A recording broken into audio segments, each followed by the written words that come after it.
Good evening, everyone.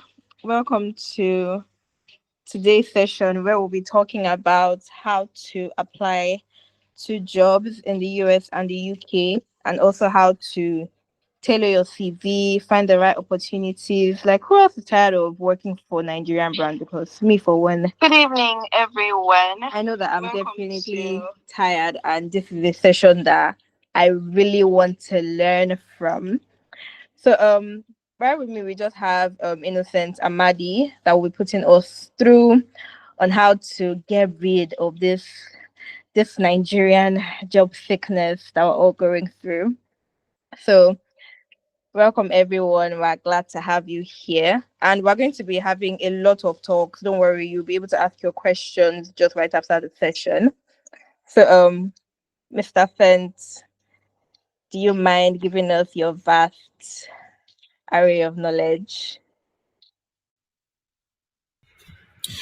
Hi everyone. Today we're talking about what US and UK hiring managers are really looking for. This is the first talk in a five talk series. So hopefully you stay to the end. In this call, we're going to go into why it's important to stand out. What are the core hiring priorities in the US and UK, and what are the common mistakes that people make. It's going to be really brief, and I'm hoping it gets to be very helpful to you. So let's get right into it. The first, why standing out matters. There are three major reasons. The first is competition. Right now, for every remote role or roles in the US market or the UK markets that allow people globally to apply, you are competing against Brazil, you're competing against India, you're competing against Pakistan. Every single other place there is internet and there are qualified people, which is pretty much everywhere in the world. So hiring managers get a lot of very qualified candidates via LinkedIn, via Indeed, via every other job sites that's they list on. The question is, how do you make yourself come out? That's why standing out matters. The second thing is cultural differences. People are biased towards what they feel is normal. And I'll give an example. If I'm a hiring manager that grew up in one high school in Louisiana, and a guy called Chad was always topping the class, he was super impressive, always topping the class. And a lot of years later, way past when I left high school, I'm a hiring manager and I have three strong candidates to choose from. Three three of them look very strong. I have to pick only one person. Only one person. The first person's name is Chidubem. The second person's name is Toyib. And the third person's name is Chad. Guess who I'm gonna pick? I, I don't know about you, but I'm gonna pick Chad. Of course, Chidubem and Toyib could do well, but Chad, Chad has been killing it. The Chads I know are brilliant. So if I'm gonna take a chance on somebody, it's gonna be Chad. All right. So these are why um these are how biases work. It might not be anything you did, just something somebody else's experience that then shaping how they perceived the choices that they had. Right. Then the third thing is alternatives. Sometimes the role you applied for might not work out. Right. Sometimes it happens. But you left so strong an impression, you stood out so much that the next time something else comes up that the hiring manager thinks that you might be a good fit for, they reach out to you. Say, hi, Sen, um, I know this particular role didn't work out. However, there is this role that I think you'd be a great fit for. Could you look at it when you can and apply if it works? All right? That doesn't happen if you did not stand out in any way, right? But to stand out, really, because I don't think there's doubt in anybody's mind that you need to stand out. The stand out You need to know what the hiring managers want, right? And that's what the next um, slide we're getting to is going to focus on, what hiring managers in the US and UK want. Now, this is where it gets tricky because sometimes people talk about a perfect CV. Oh, something that's what they say. Want a CV that is want a great somebody with a great CV, a strong CV. And the question is, what does strong CV even mean?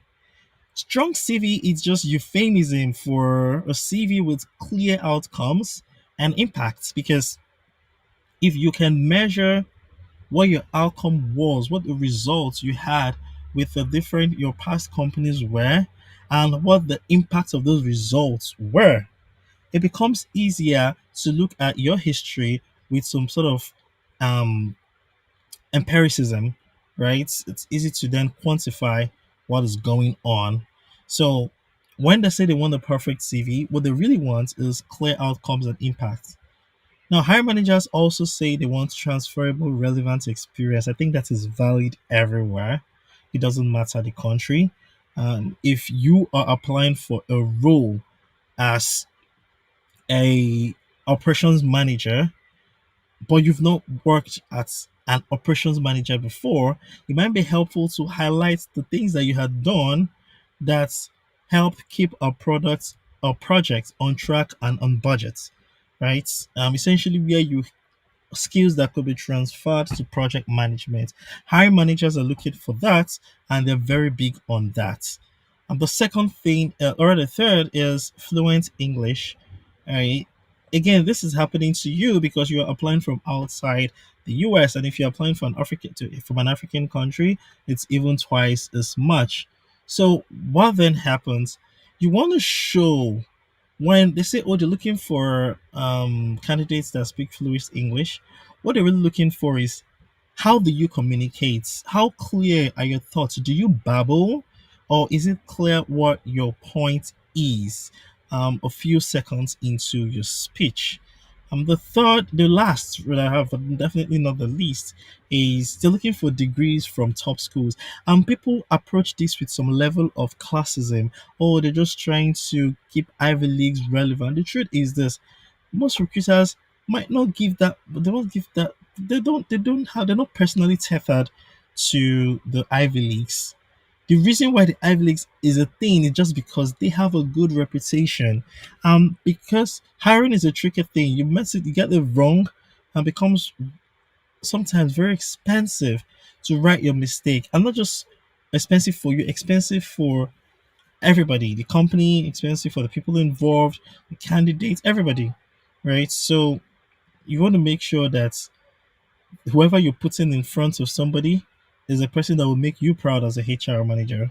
Right. So that's why clarity of thought and communication is really important. The last so that's why they look for degrees from top schools and Ivy Leagues.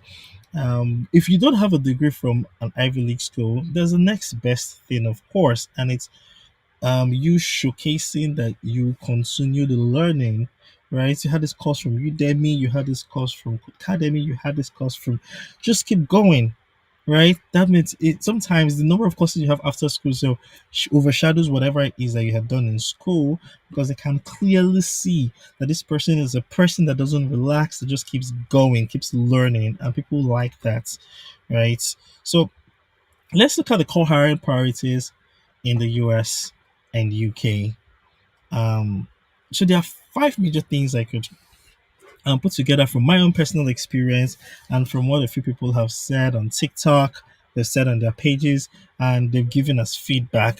Right. The first thing is they're looking for business impacts. And what does that even mean? That means that when you were in that company you were before, what value did you deliver? What value did you deliver there? Right? They're looking for ownership, right? They're not nobody wants to be taking somebody like carrying somebody over their shoulders. The world is already really hard, right? Companies are really hard already. They want people that will just come and move. Are you that person that will take ownership? Then they want you to explain your work clearly and confidently. If it means practicing your pitch before the interview, please practice it. It helps you stay confident no matter the outcome. The fourth is adaptability. Right?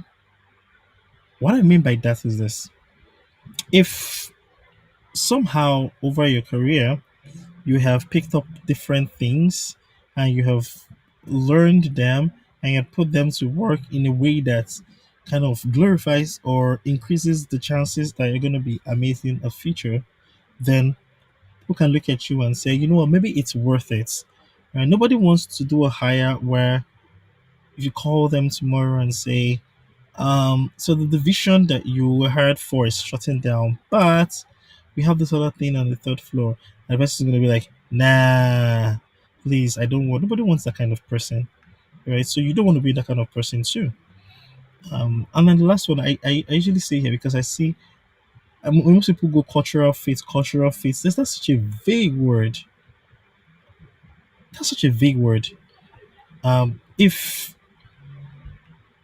people are coming to a, if somebody is joining your company, you are wondering if that person is not only a great fit but a great addition, right? Especially if it's somebody from outside the country. A hiring manager in the US looking at somebody in Edo State is wondering, will this person, not just that will this person fit in? That's the first question, of course, will this person fit in? But also, will this person add some level of diversity that kind of sparks the team, you know, gives everybody a reason to come back to work, make the place happy? What exactly are you going to add? That's why I said cultural add is one more important than cultural fit. So let's say what makes the candidates actually stand out. The first is history. Right? Measurable impacts the candidates have had in past roles. Right? If you can show in the past that, oh yeah, you've been awesome, because you did A, B, C, very measurable things. The second is consistency. If this is where personally I had gotten it wrong a bunch of times, um, in distant past before I was given this feedback by somebody else. Your your your CV cannot say something, and your online profile, which a lot of people use LinkedIn, is saying something different, right? When your CV is saying something, let it rhyme with your online profiles. And this is really hard, especially if you're a person who has a pretty extensive career. As I said, product manager is very similar to project manager sometimes. So, what if, as a product manager, you see a project manager role that falls absolutely within the realms of what you can do because it's something that you do while you project manage and you want to go for it. The problem is if you sign up for that project manager role and they go to your LinkedIn or they go to some other profile, they get to see you as a product manager and it begs the question, so why are you applying for a project manager role, right? But you know you can do it. You've looked at it, you know that it's obviously something that you do already. So that's why it's important to have your CV rhyme with your online profile. And this is where I would recommend you use XT site, not LinkedIn, right? Because you can tailor your XT site, your XT portfolio to any particular job you're applying for, any particular resume, so that it becomes very easy for people to look and see consistency. The third thing is specificity, right? There needs to be clear roles, there needs to be clear outcomes. It just needs to be clear. And then the fourth is initiative. Are you a person who takes initiative?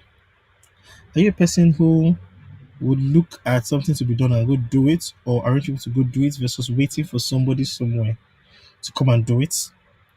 Right. The fifth is communication. I think this is involved in everything I've been talking about. Just take it like it's the one of the airs. So once you have specificity and you've shown initiative, what you want to really good at is communicating all these. You want to be good at communicating. So I would recommend that you make practice interviews. Just practice your interview. Practice your interview. I would say always practice your pitches. Always. I would say that. The There are some red flags that can get you rejected very, very fast. Very, very, very fast. Some red flags can get you rejected very, very fast. The first is having generic CVs. Generic CVs with buzzwords gets you rejected very fast. The second is copy paste job descriptions. um, there are if people just take the job description and then put it to their CV and say, "I'm looking for a person who is ABC." Just say, "I am ABC," and then that's what that. No, they're gonna throw you away. All right. The buzzwords. What that mean is like imagine people just come and say, I'm a leader. I'm a thought leader in every organization or whatever nonsense. That nobody cares about all those things that is hard to measure anyways.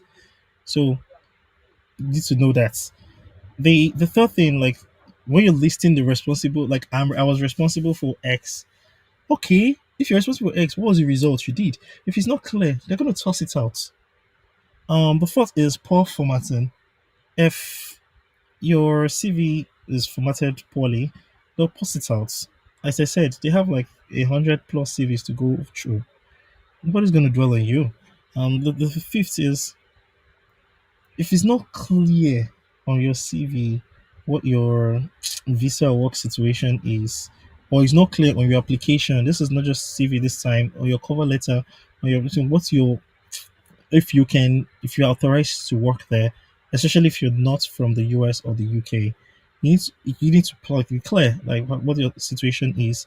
They also don't want to waste time. They don't want to do CS. Many people don't want to sponsor these days, so they just toss it out. All right. So yes, then let's we've been talking a lot about like being results, showing results. Let's look at this.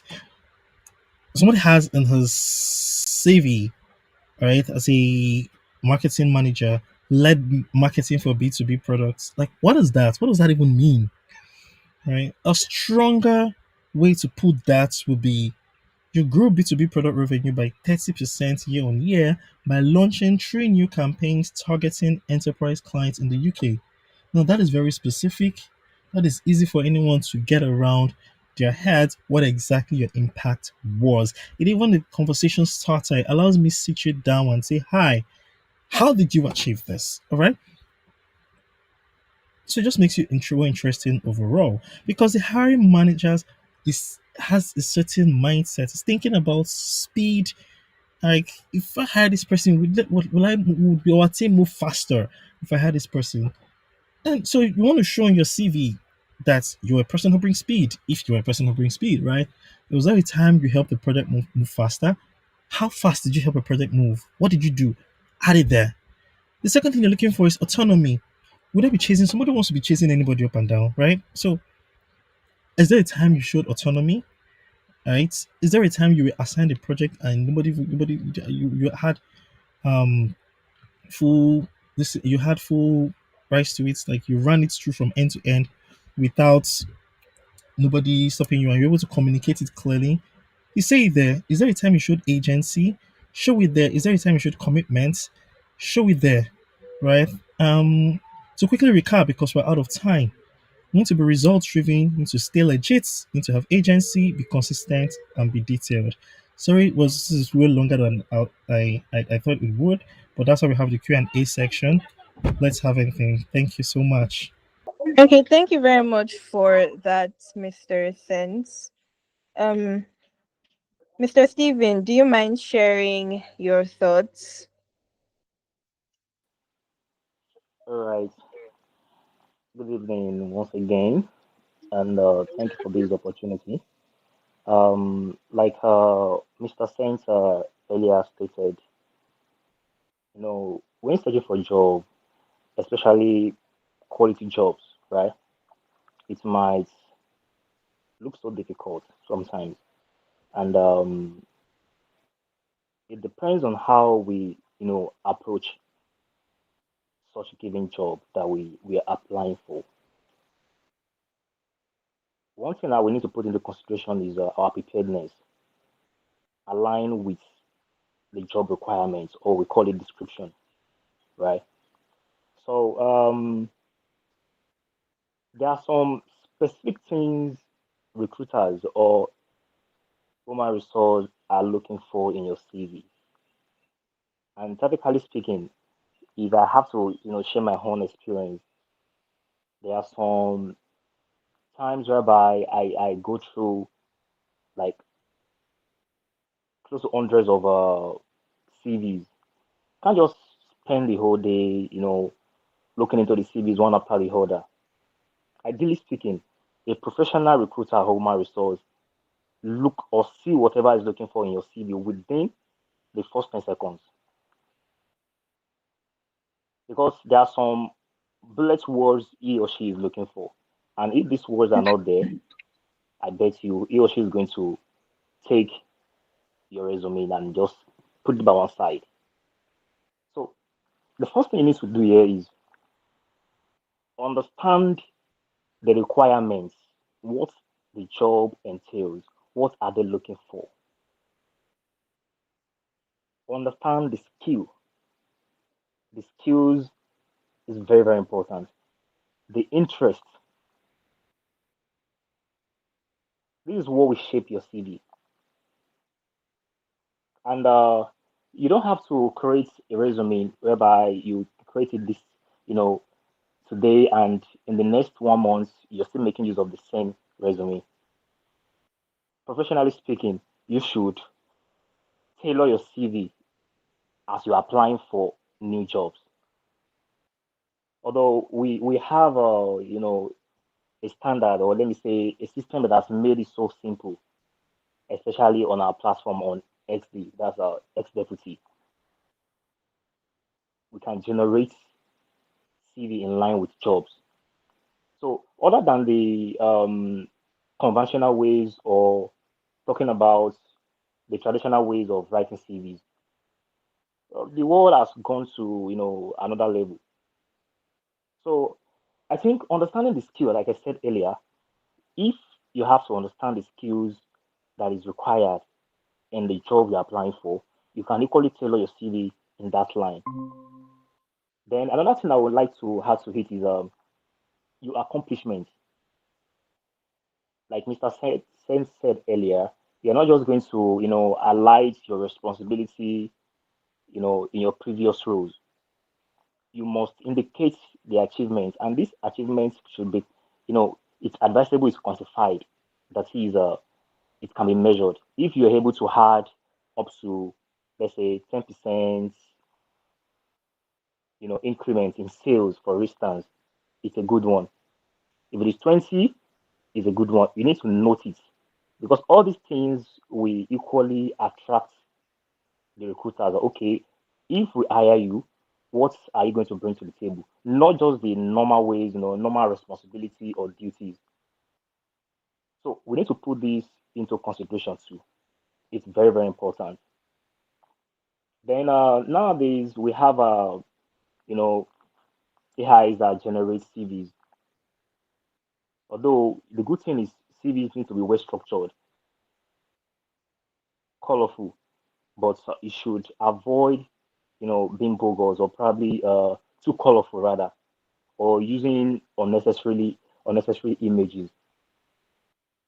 I came across a CV and the lady ought to put a professional picture, but then the kind of picture she put was not even professional. So it was enough for me before even going through what she has within the CV. So all these things need to be put in place. And of course, it is not all jobs you apply for. It is not all jobs that you apply for. There are some jobs that you just have to, let go and wait for a better one. And once that better one comes, you need to understand your strengths and weaknesses. Understand your strengths and weaknesses. There are some companies that you're going to end up on applying job to, and their culture, their values does not really, align with what you are expected to bring to the table. So that's just the best way. You just have to wait for the right one that the culture of the job, align with what you have, so that you're not going to have more weaknesses, ending up working in that particular job. So understand your weaknesses, understand your strengths. If you can't recognize this, the best way you can do it is ask people around you, those you work with in the past, or let me say, it can even be your family members, it can be people that you know that knows you very, very well. Ask them questions. What do you think is my strength? Let them tell you and note it down. And as regards to your weaknesses, of course, you everyone has one limit or the other. But the good part of it is that we can always work on it. That's just the amazing part of it. So your ability to notice or recognize your weaknesses, it's very, very important so that you can make such weaknesses, an opportunity to advance.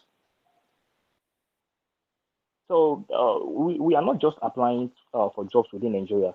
We're talking about jobs outside Nigeria. So it means the demand is even more than what we have in Nigeria here. And I tell you, up to today, people are still bagging, you know, good jobs that pays in dollars. So how did they get all these things? How were they able to succeed, in achieving this height? They prepared. They prepare so well. You developing your CV is not just a matter of let's say minutes. You take time. You need to take time. Take your time, observe it. After going through it, make sure that it's being vetted so that all sorts of errors, are being eliminated completely. So once you have this direction, there is no way an HR or recruiter will not look at your CV 2 times and say, "Wow," because it will definitely call the attention of those in charge of the recruitment. It's very, very important to put in place all what we have mentioned earlier: the skills, the job descriptions, and as well, you need to know about the company.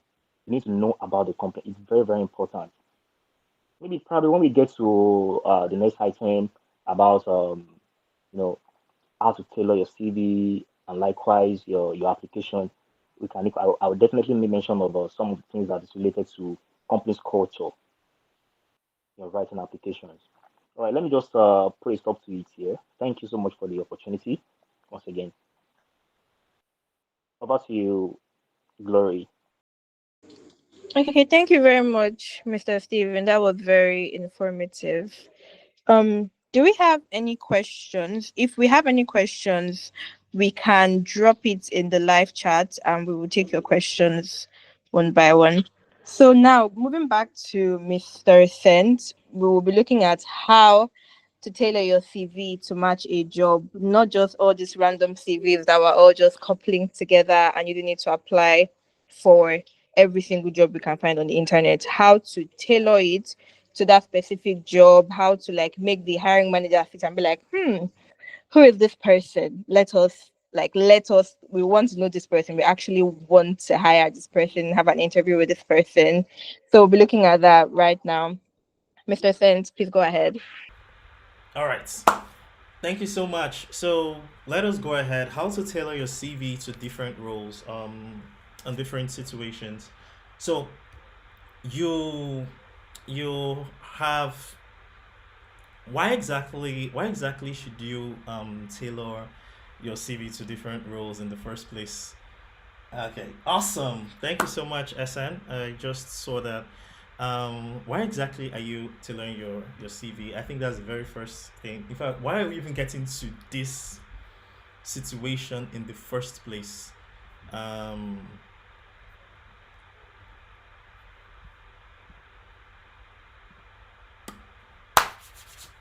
you can't use the same CV anywhere, everywhere. We've talked about this for different reasons before. I think during the Job Seekers Daily, we even touched on this a bit. Yes, you can't use the same CV everywhere. Everybody knows why. Everybody knows you can't. But why is it especially worse if you're trying to apply to places outside the country? And the first is the obvious regional differences. CVs vary a lot by regions, and I'm not even talking about the time when people want to apply to people are applying to different like a job that's different from their core competency. For instance, a product manager applying for a project manager role, right? I'm not talking about that. I'm talking about a product manager applying for a product manager role. You're a product manager in Ghana. You're a product manager in Nigeria. Why exactly would you? Why exactly would you go to um apply to? Why would you tailor your CV when you're applying to a job in the US or the UK? I think that's the real question here. Why exactly? What's the difference? Regional differences. The way CVs are.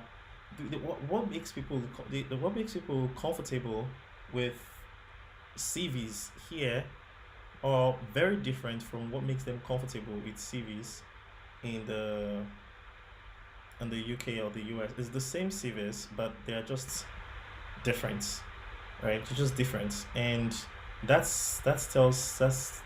makes the that's quite significant. We'll talk about how significant the difference is, and why you as a person applying from Africa, or from Asia, or from Brazil, why you need to um, pay attention to this difference. CV's norm vary a lot by regions. Um, the peculiarities in the US and the UK, that's in how they scan CVs, right? So even if your CV is good here, it might get ignored when you when you go out of country. That's just it. And then people use a lot of automated scans. People use a lot of automated systems, ATSs to scan. And if your CV is not saying the specific things you're looking for, they'll likely scan you out, right? So knowing that, question then becomes, um, what exactly do you do? So the good news is once you learn, it's easy to stand out, right? And that's exactly what we're gonna do. We're gonna figure out a way to make standing out a very simple thing, right? So what exactly is the US and UK focusing on? These regions are focused more on outcomes, not responsibilities. If you had listened when Steven was talking earlier, Steven talked about how it's not enough to just say that, oh, you were at this company, you're responsible for this. You need to specify that you you had X effect. So the results that you had, you need to be clear on it. There is nowhere I have seen, and I've worked with different companies, and as both as staff and as somebody who's trying to help these companies hire. And most of the time in the US and the UK, the hiring managers are very well focused on what you did and what the result of what you did was. We'll get into that and I think in the fifth slide, we'll talk about how you can structure those outcomes or what those outcomes could mean for you. But this is a very important part, so just stick around. Let's talk about that a bit more. The second part is the formatting. Now, this part is vain, and I've seen people submit CVs that look very old, like just a Microsoft Word document that looks really, really bland. It's come on.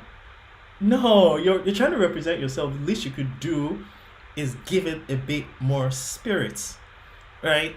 It's first, just my own personal bias is like your CV shouldn't be on Microsoft Word doc anyways. If you find a good looking PDF that just looks neat and right, but how easy it is to format and how easy it is to scan. Just Steven mentioned that in the Steven, I think it's 10 seconds, and in the first 5 6 seconds, you should know what your CV is talking about. That is exactly what he means. That is exactly what he means. If you don't, if it's not clear what your CV is talking about in the first 1 2 3 4 seconds, right, then there's a problem, right? Then I've seen people submit CVs with 4, 5, 6 pages, especially when we're hiring for senior roles, right? Director of this, you now pull everything you've done for the past 15 years in your CV. Then you're giving me this like 6 pages. Oh, dude, I know it's an experienced hire. I know you're gonna be experienced. Like, why are you applying for director of programming project role if you're not experienced? I already know you're experienced. You don't need to put. As a matter of fact, the rule of thumb is any experience past 6 years is not very relevant. Um, okay, 6 to 10 years. It's not very 6 to 10 years or 3 to 4 companies ago. It's not very relevant. 6 to 10 years or 3 to 4 companies ago, really. Because if if I don't like what you did in 2011, it could be great, but I don't want to get into that. I'm more interested in what your current skills are and how I could take advantage of those skills for my organization, all right, or for the organization I'm hiring for. That's what I'm concerned with. So you don't need to add that to your CV at all. If it's just too far behind, focus on the ones that are like now. Then leave out photos and age if you are applying to the US and the UK. Now this part is nuanced. There are no it is no it's not one size fits all.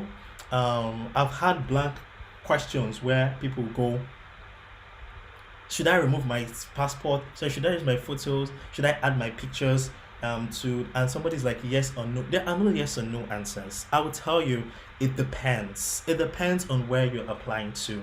If you're applying to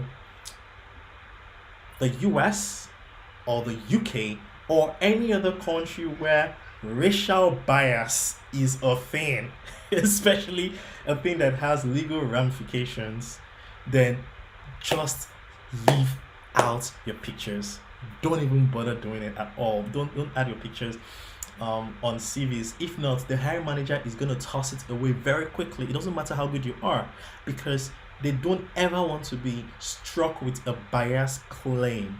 Because once I've seen your picture, I'm susceptible to a certain bias, whether it's because you look like me or because you don't look like me. And because of that, if you lay a claim, a legal claim, there is a justifiable reason. So because of that, I wouldn't even want to get into it. So US, UK, do not add your CV, do not add a picture to your CV. But if you're applying to African countries, Caribbean countries, some Asian countries too, essentially countries that really don't care about race. Right, there's not a lot of African countries. Okay, let me accept South Africa. I don't know how much goes in South Africa, but on top of like monoracial African countries like sub-Saharan Africa, Eastern Africa, Central Africa. If you're applying to this place, they not just not only do they not have that thing where like they are worried about you suing them because they see your face. They want to see your face. Nigerian companies, if you have a very professional looking picture attached to your CV, it's a plus for a Nigerian company, right? Because the hire manager knows that you're not going to hit her with any bias, whatever, or him. Like, no, you're not going to do that. So they want to see what you look like behind it. It helps if you do that. Except it's a large company where explicitly asks you not to. If it's in Nigeria, I haven't seen a lot of situations where people frown too much against. As a matter of fact, most hiring managers have told me they like seeing the pictures of the people, and sometimes even on ex deputy, when people post their jobs, people sign up without pictures. They ask us, they say, "Hey, can you ask this candidate to upload their picture because they want to see you?" Right? But US and UK, absolute no, no. It's not even a can I just do not do it. And then don't add your age. Don't add anything at all that might make people feel like you're biasing them personally. US and UK, just be straight to the point. Your bio shouldn't even belong. It's not just. It's not the CV bio. Is not the place where you talk about everything. No, that should happen on your XD site or your LinkedIn profile. On the CV bio, just be specific to what it is that you're going for. Then keywords. The keywords on the job description should appear on your CV. There are keywords like I'll be using the product manager, project manager example because it's a role that we recently hired for. Um, if the job says that they need somebody who is well versed in HR methodologies, who understands Figma and can play their way around, um, and mentions a few others like that in your CV, it helps you if on your bio on the skills section you have Figma, you have um, pretty much of the things that they had mentioned that they are looking for. Now, this doesn't mean just go and lie. As a matter of fact, this should help you remove yourself from jobs that you're not really skilled for. But it should also make you put your best foot forward for the ones you are skilled for, right? If you've used Figma before, you should definitely add it to your CV quickly because sometimes the hiring manager just goes like, I think on the sixth slide or something, you'll see how hiring managers search for keywords. All right, we'll put it there. So let's keep going. When you're rebuilding your CV for these markets, you want to keep your bio focused on your impacts. Um, Here's what I mean. I've seen bios that read like this: independent thinker with a strong affinity for leadership, right? Just things, I don't know, it's just vague things like that, right? Like that it sounds good to you and makes you feel good, but doesn't really mean anything at the end of the day. So when the hiring manager picks up your bio to read your bio, the question in the back of their head is, can you do this job? So your bio should just answer that. Oh yeah, I can do this job because I've done this job in this place before, right? I have this. Like for the past 10 years, I have been serving as the project manager for this oil and gas firm, right? Within this role, I was in charge of leading our dams and irrigation projects, and I synced with most of our foremen and vendors to achieve product timelines that people thought were impossible. This, if you send this like to somebody who's hiring for something similar, obviously they want to talk to you, right? So don't be vague at all in your bio. Don't waste that space. Be very specific. Tailor it to the role. And the second thing, I've said before, 1 to 2 page is enough. Don't put more than that. And leave out your photos if you're going for US UK market. Absolutely not. And then stay impact oriented. In the next slide, we're going to talk a bit more about this action, verb plus task plus results. I think one of our job seeking sessions we had talked about that. So let's go ahead and try an example. So before, you have managed a team of 5 engineers, right, responsible for building internal tools. So you see, look at the after. In the first sentence, we talked about the engineers that we talked about our responsibility. We didn't talk about our impact, right? Now I know what you did. Now I know what you're responsible for. So what exactly did you do for the company? But the last one, I said, led a team of 5 engineers to build internal tools that reduce reporting time by 40% across 3 departments. Now, that is very specific. Anybody can get behind that one. Anybody can say, okay, yes, this makes sense. This person was in charge of their internal tooling. Now, if I'm looking for a product manager for our internal tooling, I want to talk to this person, right? This person not just builds the internal tool, but also measure the impact of the internal tool. Now, I want to know how he measured it and see how data driven he is or she is, right? That's what a better written CV does for you, it helps answers the question at the back of the hiring manager's head, making them want to talk to you more. So, just some tips. Use very simple modern fonts when you're just very simple modern fonts. Don't go too fancy. Don't like yourself about. Don't make it keep it professional. Um, then avoid tables and graphics unless absolutely necessary. So your real estate is very important. Use it well, not just for yourself, but it makes it easy to just scan and get what you're doing, what you're getting.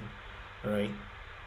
Then put experience first. Don't ever put education before experience. I think by now this is a no-brainer, but you're surprised what I see when people submit CVs. Your experience should be like the first thing on your list. Nobody wants to see. People want to see that you graduated, but not the first thing. They want to see that only after they're interested in you. So let that be the first thing. Then, of course, use reverse chronological order. That's most recent first, and then don't do this thing I said like reference available on request. Like, what does that mean? What does that mean? That's very similar to that's very similar to DM for price. Like, why would I do that? Why? No, no, people, no, don't do that. If you add in a reference, add a reference. If you don't have a reference, don't have a reference. But don't do reference. Nobody's trying to do a lot of work, please.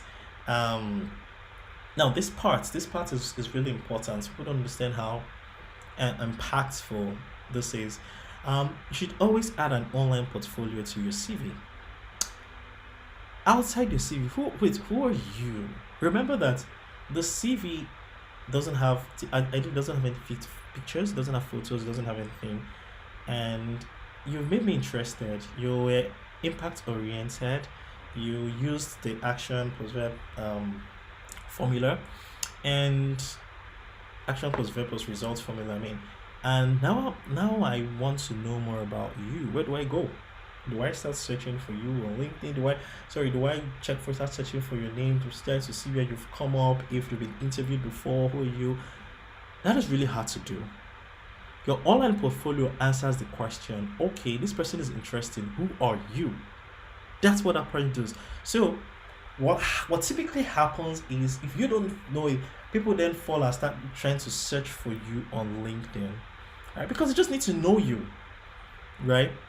Now, of course, the problem, LinkedIn is an amazing tool and you should keep your LinkedIn updated.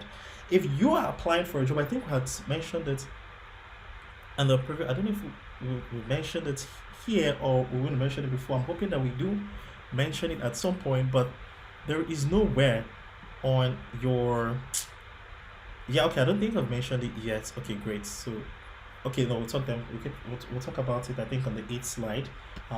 Keeping your CV and your online portfolio in sync. The same thing you're saying on your CV needs to be the same thing that your online portfolio is saying. So if you're applying for a project manager role and then your core is product manager, or you're applying for a marketing role and your core is sales, everything you said is sales, it creates some sort of discrepancy that you want to fix. And that is why um, you want to add a link to your online portfolio. Don't let people go and look for you by themselves. You have to control that. And the best way to control that is to add a link, right? And that's why something like the XD site really helps you control that narrative. When you give somebody somewhere to look for you, then they will follow what you do to go and look for you.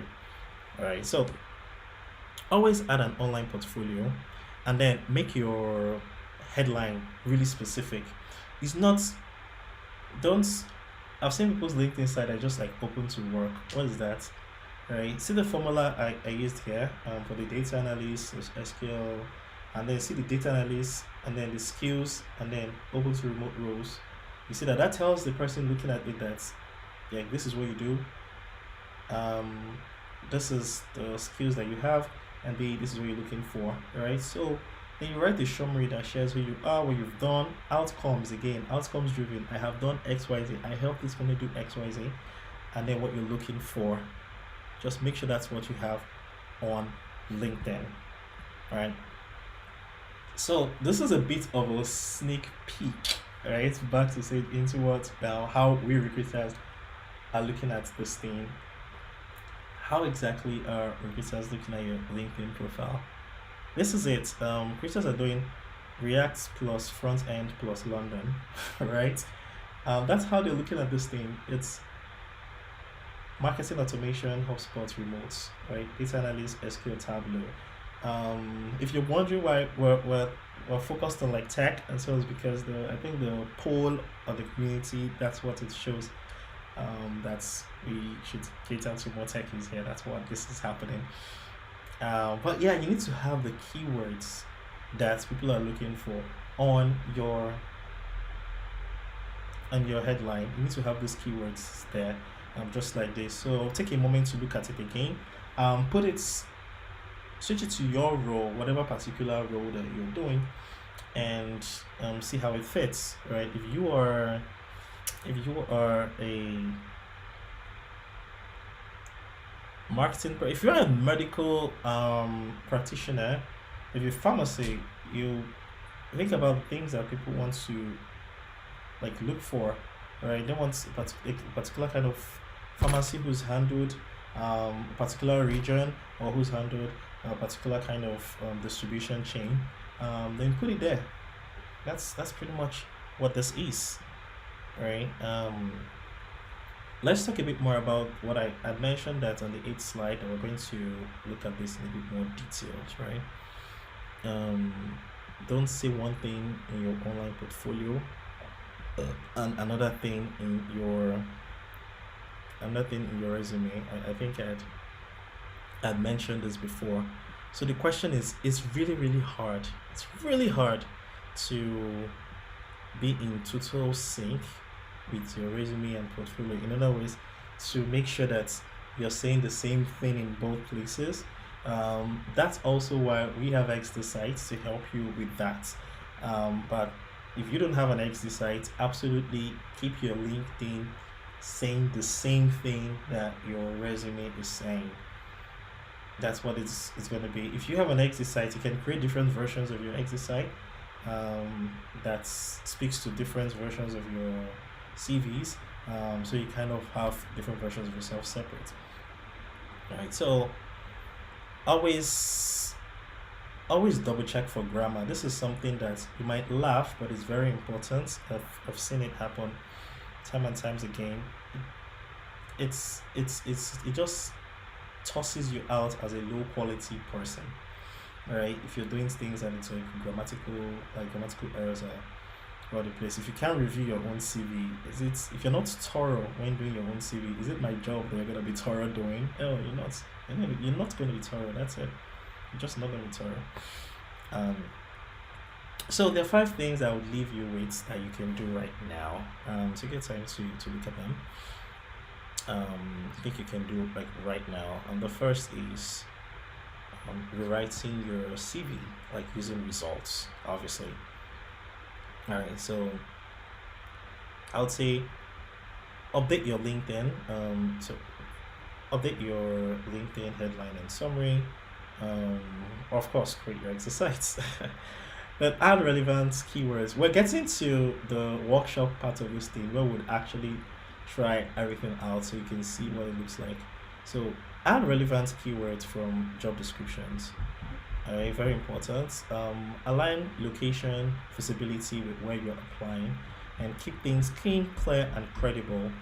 The next part of this is going to be a workshop where we are going to talk about. We're going to talk about how or why. No, we're going to show you how you can tailor your CVs, and especially if you do have if you're an ex deputy, if you have an active exercise, that's a pay member on ex deputy, you see how easy it is to tailor CV. We're going to walk you through how you can do that, like right now, so you see it and how what it might look like, just going through that. So, but for now, make sure you keep things clean, keep it clear, and keep it credible. With that note, I'm going to end this talk. Thank you so much. It was how to tailor your CV to different roles. And if you have any questions, just let me know in the chat. I am going to work this back to Glory. Glory, can you hear us? Steven, are you here?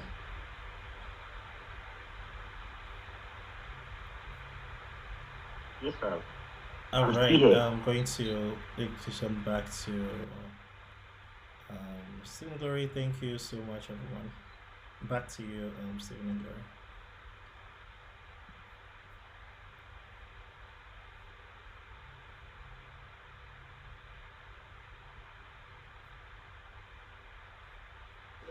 Yes, I can hear you. All Okay. right. I'm going to.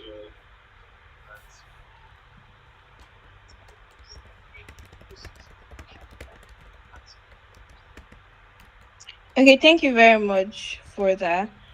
Do we have any questions as regards what Mr. Sens just spoke about? If you have any questions, please do not hesitate to drop it in the chat. And Mr. Steven, do you have anything to add to what Mr. Sens just said? Yes, I have one or two things to add up to what he has said. Of course, Mr. Center have done justice to that subtopic already. So, the little I would like to add, it talked about formatting, of course, it touched that area, and I also noticed that even as at this period of time that we are, we have people that still end up making their resume in documents. The best way we can, make a conclusion on our CV is to put it in PDF.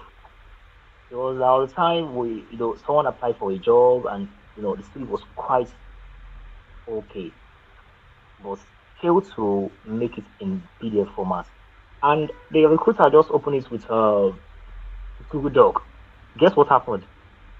All what he has done was rearranged totally.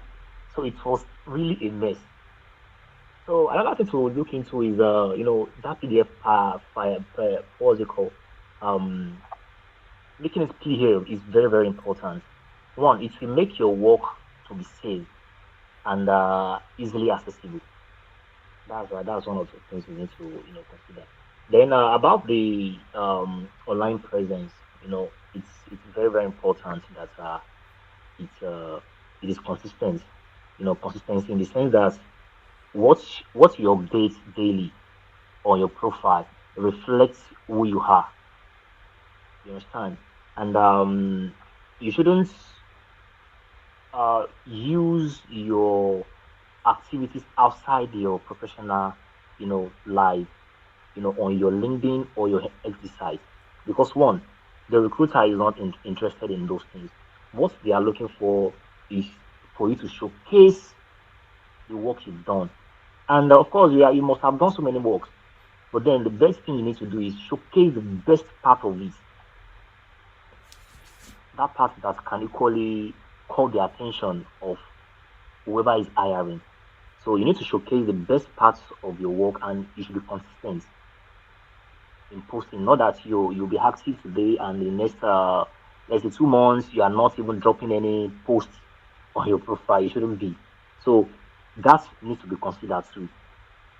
Then I'll just add this to it and we give them for questions like you mentioned earlier.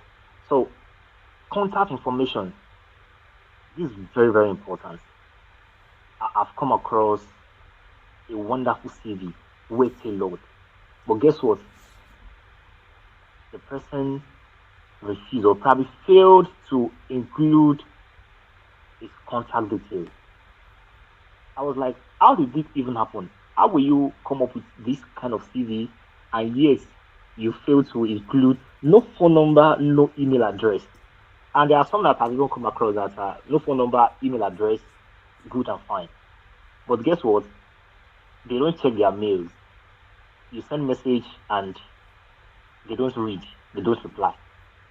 The essence of you having phone number is, instances whereby you're unable to access your email. At least you can equally receive, a direct call. from the recruiter or even text message. That's alternative.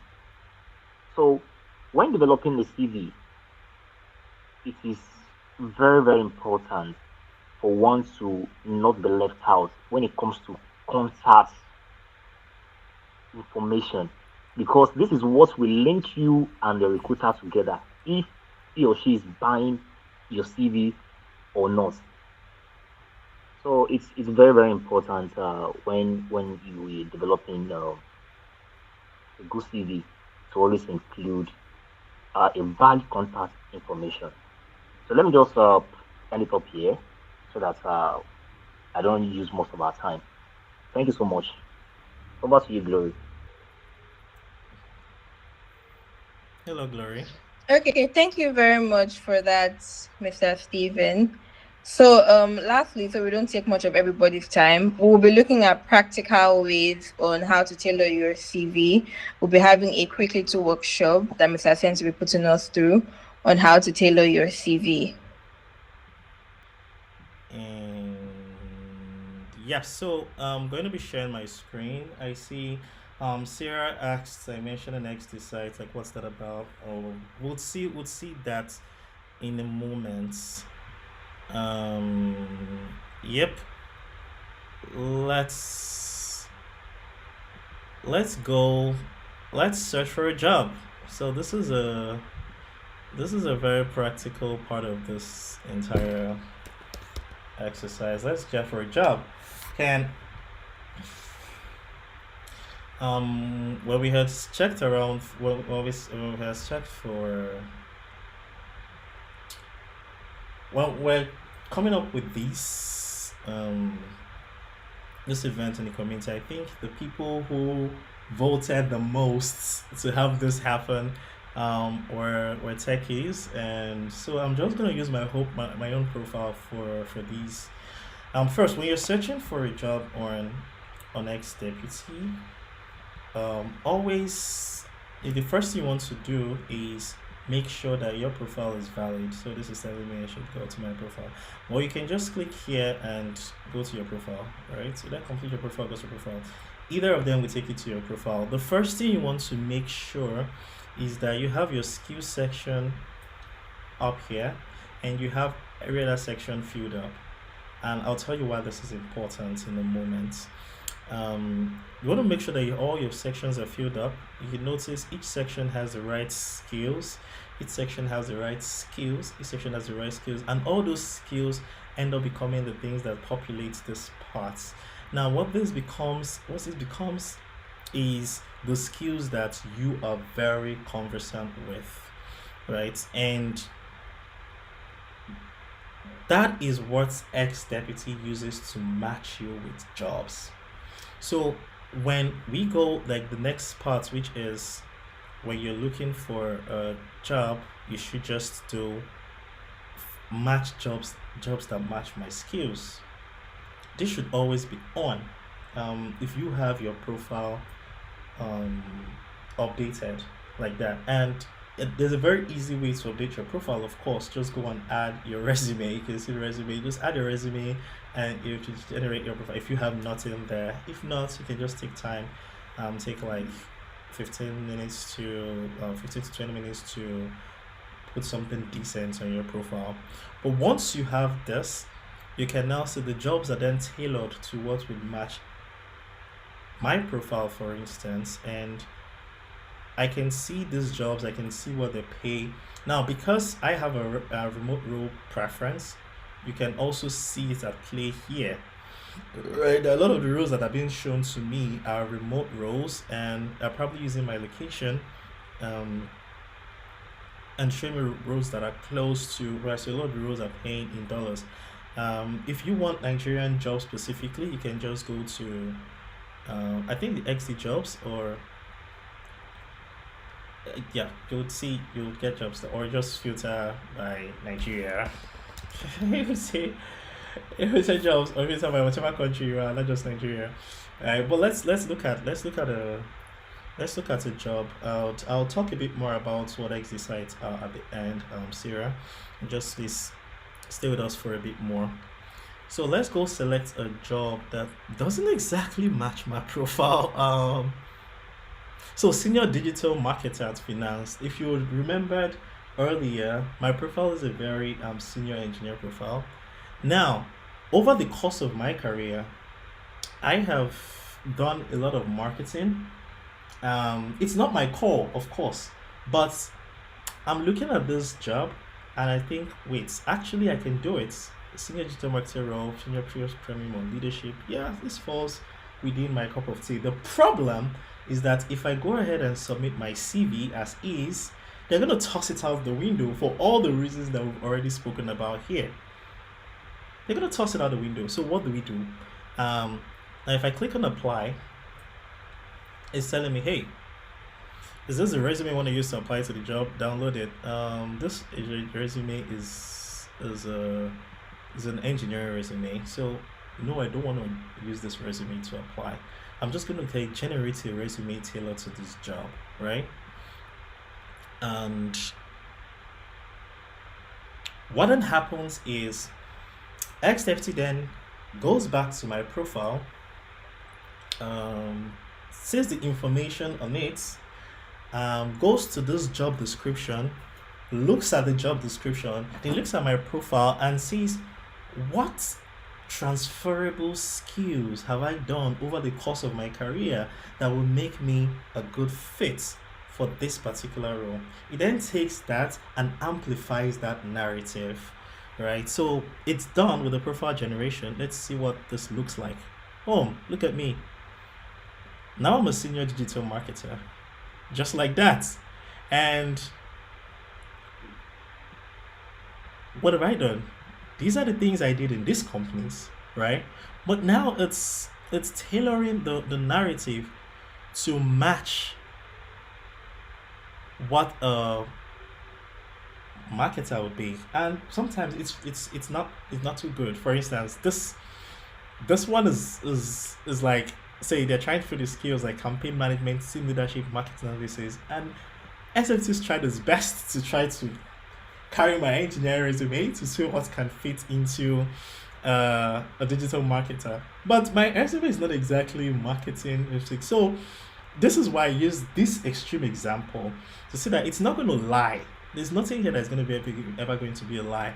And the reason why this is important is so that you don't say, oh, it's going to be like AI generated my resume. No, it is taking your skills. It is doing what your skills are, exactly the things that you said that you done or you had done, and that's what it's using. If you hadn't said it, it's not going to manufacture anything, and that's why you can notice the struggle, even if it's trying to say, oh, digital marketing strategy, campaign management, which is this is indeed because of this narrative that was in my CV. It's still struggling because there's still a lot of core engineering stuff. Whereas if this was one type of engineering to another type of engineering, then it becomes amazing, right? For instance, if I was going to apply as a senior product designer, which is in line with what I've done, or a senior reliability engineer, then you would see that it would come up a lot stronger, right? And I will try it out. But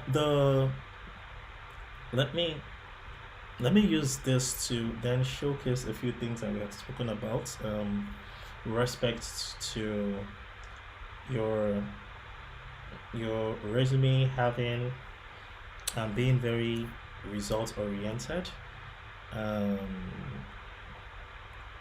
So let's look at what's here. This is the resume. This is a resume that just got generated, and it says that it's a senior product designer.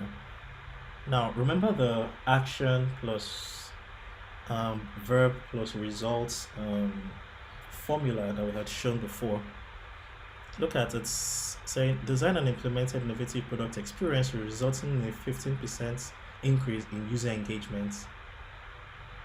And that's exactly what happened for this particular. So it's taking this particular one experience that I had that closely fits this, and then using that to generate my CV, and it's saying, you know what, this is the thing that best fits this particular list. And now my CV is like a one pager, but it fits this role very well. Very well. If I want to change a few things about it, I can just like go in and make a few changes. But for the most part, this is speaking to, yes, as a product designers. Now let's look at some elements we spoke about. Um, Bio is very, it's short and crisp, so straight to the point. The skill section is showing exactly the things that in my entire toolbox. Now, if you remember my toolbox when I shared it earlier, there is like over 150 skills that I picked up in my career. Not all of them are relevant to this job. So this just picks like the first 5 to 6 skills that makes more sense to this particular job and adds it to my CV. Right? You don't have to use excerpts for this. Even if you're building your CV manually, this should be what you do. Right? Just take the thing that is take for that particular job and put it there as a skill. Now look at the experience section. Creating new products and design in Figma to delight results and grow the business. Work closely with product team on new examples, experience and features. So I designed and implemented a virtual product experience, resulting in a 15% increase in user engagement, and this actually happened. All right. So it's like in all the experiences you've had, in all the years you've worked, which of them matches this role the most? And how can I put this narrative to it? So even if you're writing your CV yourself, if you're not using extensive for this, this should be how it's constructed, right? Action is designed and implemented into your product experience, right? Um, this is the action and the verb, right? And this is the results, resulting in a 15% increase in user engagement. So this is what I was talking about earlier. When I said when you're putting this thing, make sure it's very very well tailored to exactly what you're going to do. Now, when you're applying to, as I said, US, the UK specifically, this number-driven, result-oriented presentation style is what they're looking for. Always, it's what they're looking for. So always look back at your CV and ask if it's this is how it is narrated, right? Do you do the action and the verb? Do you go to the result and then do you then write the results following it? Um, yeah. So we wanted to get to questions by 8:15. This is already 8:24. I have this telling me now that we are already out of time. I'm going to answer Sarah's question real quick about what an exercise is. Um, exercise is ex-deputy's alternative to LinkedIn, and the problem is solving exactly what I mentioned earlier. Um, if you had a personal website or portfolio that you could tailor to suit the jobs that you wanted to, what would it look like? You can't do that with LinkedIn because obviously LinkedIn, that's why you can't do that with LinkedIn because obviously LinkedIn is like you have to keep a particular profile unless you're going to create different LinkedIns with different names, and you know that LinkedIn has a policy against that. If LinkedIn notices that you have two different portfolios and they can do a lot of matching to find out, they will ban your site entirely, right? So us this allows you have a personal website that you can attach to your portfolio. I don't know if you noticed this, but on the generated CV you already attached to your Xe, your online portfolio. So you have this um that's is the that showcases even more than LinkedIn. It's like a personal website, right? But then you can tailor it to different jobs depending on what you want it to be. So that way you have an online portfolio and a CV is that matches, right? Which is kind of what we talked about earlier. Make sure that your listen is consistent. So this is my own exercise. A number of people have their exercise. If you would like your own exercise, I think you can just I don't know, Glory, please tell people what they can do. What yes, I don't know, but I think I'm way past the time that I was allotted to this, so I would go back to musician. Thank you so much, Glory. I think over to you. Okay, thank you very much. Mr. Sent. Just to add to what Mr. Sent said, you can check us out. We have our social media platforms, and you can also check us out on Google. Just type in ex deputy, you find our site there. We actually do have a community where if you have any questions, you can ask. If you're confused about anything, you can ask. If you just want to feel at home, we have a community for that, and you can join that via you can message us on our social media platforms, or you can join from when you search us on Google or any other platform. Thank you very much for this session. Does anybody else have any other question? If you have any question, you can send it in the chat. I'm just going to give us a couple seconds in case we have any questions, so we can quickly take that before we round off. Do you want to share? Do you want to share a link to anything, Glory? Or you share it as a follow-up email on this? Okay, yeah, you can probably do that. All right. Yes. Oh, dude, I just realized you can probably do that. So yeah. Okay, so for I'll be dropping a quick link to our WhatsApp community in the chat so you can join and have more information on how to go about anything that you need. Gloria, I think for sake of time, I think you can just run it up, yes, so that we can send a follow up Okay. email, yeah, with all the necessary that answers the questions, and I think I'll just wrap this one up for now. All right, that works.